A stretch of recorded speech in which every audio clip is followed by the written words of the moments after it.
Yeah, it's exciting. We don't play too many test match series with more than one match. I think we've only done it once before in our test career against Sri Lanka in goal. So it's nice to be able to have the opportunity to come here, a place that has so much passion for the game and play two test matches. So I think we've got a really excited group of guys who are just looking forward to getting out there tomorrow and kind of showing off their skills. So a lot of boys obviously had some experience of playing here in this country. How do you assess the situation right now? We're quite lucky that we've been here before. Quite a lot of our players have played at this ground, and we've played against their team quite a bit and probably white ball cricket over the last number of years. So I think in this day and age, there's so much cricket around the world that you're able to see the players quite often and see what their skill set is. But it's important that we just go out there and go out with our game plan and our skill set and try to perform as best we can. Well, Andrew, so far I know, after the COVID-19 outbreak, the domestic longer version cricket have not started in the island. So how do you prepare for the longer version of the game, especially as there is no domestic longer version tournament? How the selectors pick up the players for this match?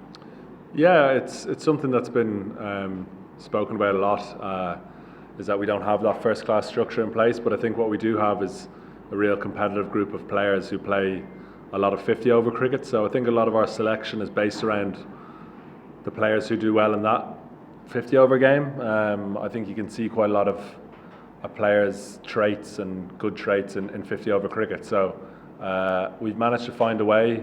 We were in Dubai for a week leading up to this tour, and we've done that a couple of times now when we've come away from home and played test cricket. So trying to get as much prep done in that period is quite important. But you're right, I think playing first class cricket is really important to have a sustainable test match team. So hopefully going forward that'll be the case. Captain, you have won last 3 test matches against Zimbabwe and Afghanistan.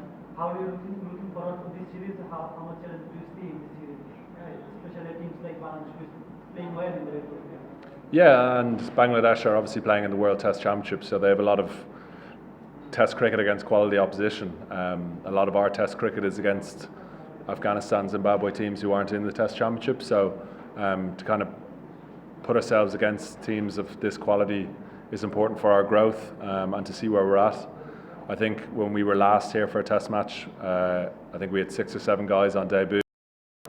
We hadn't won a test match, so we wanted to create history and win a test match. And now that we've got that off our back and we don't have to kind of put that added pressure on ourselves, I think we can just go out there and play.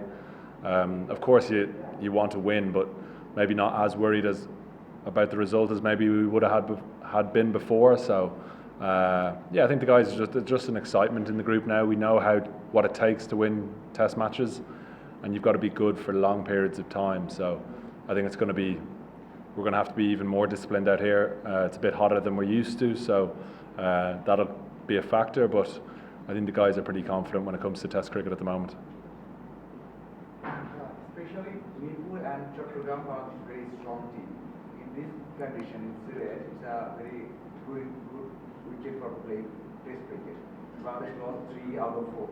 Do you think it's a very good chance to win a match for your team? Yeah, I think so, and I think we saw what Zimbabwe did here earlier on in the year. We had just played Zimbabwe, so we can look at those performances and take a bit of confidence. But at the same time, we can't really just expect it to happen. We've got to come out and play good cricket. Whether we're batting first or bowling first, we've got to be very disciplined. So I think the guys are just excited about doing that, and we're not coming in. I don't think we're going to be favourites in this series, but I think the gap is a bit closer than maybe when we test match here in 2023. What about this wicket? How do you judge this wicket?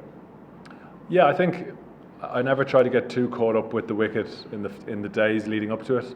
There's a lot of times where I've thought a wicket will do something and it's done something different. So they seem to have taken a bit more grass off than what we thought they would. But that's all part of playing away from home, is that you've no control of the conditions, and it's just about adapting pretty quickly. And I think the 3 test matches we've won, 2 of them have been away from home. So we've been able to adapt pretty quickly to what's put in front of us. and that's what I'm hoping for tomorrow, is that whatever we do, bat or ball first, that we'll be able to adapt pretty quickly. Captain, it is a 2-match test series. You have only played one 2-match test series. How will you forward to this? There is initial talk that one test match will be played and 3 ODIs and 3 T20s, but ultimately it's 2 tests. How do you see? Is it helpful for you guys to play test matches?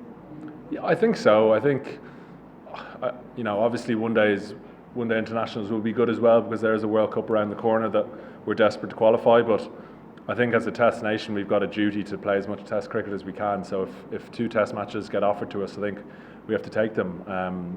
I think there's a lot of guys in our camp who get very excited by test match cricket and the history of it, the tradition of it. We're obviously very young in our test career, but we're doing some pretty special things, I think, and we want that to continue. And I think guys outside of the test match group want to be part of it.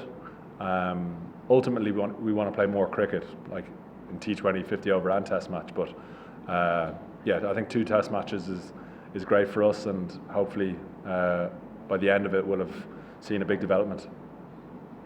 Captain, you got quite a variety in your bowling options, right? There are pacers, pace bowling, all-rounders, spinners of all kinds. So considering the condition and the surface, what will be the squad 11 composition tomorrow? Like, you want to make it a spin-heavy attack, or you want to rely on the pacers more?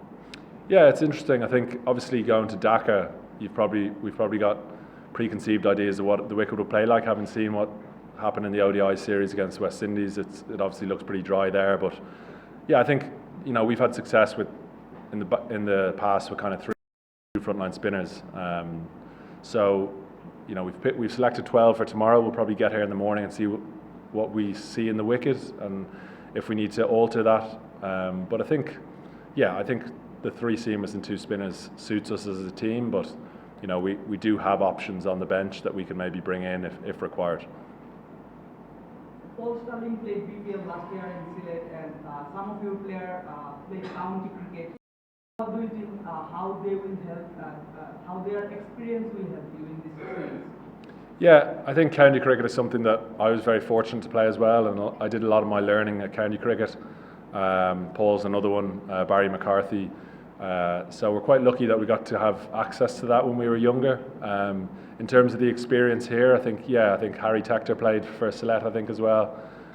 Paul Sterling, like you mentioned, Curtis Campher's played in the BPL, and we've played international matches here. And A-team, I think we played an A-team 4-day match here in 2017 as well. So we've good experience of this ground. We really like coming here. It's a lovely cricket ground. We're very well looked after, and we enjoy playing cricket here. So I think you'll see that in our faces over the next 5 days.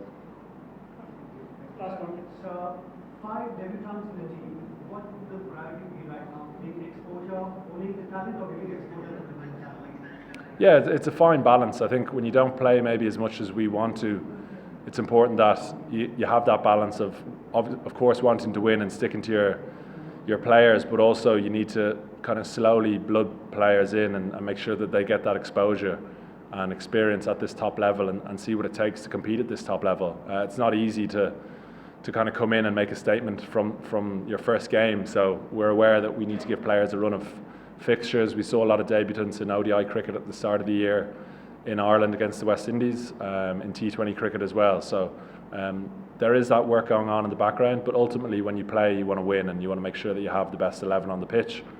But as well as that, you want to have the 4 players who aren't playing, that they're ready to go, and then players outside the squad as well are ready to come in if they need to.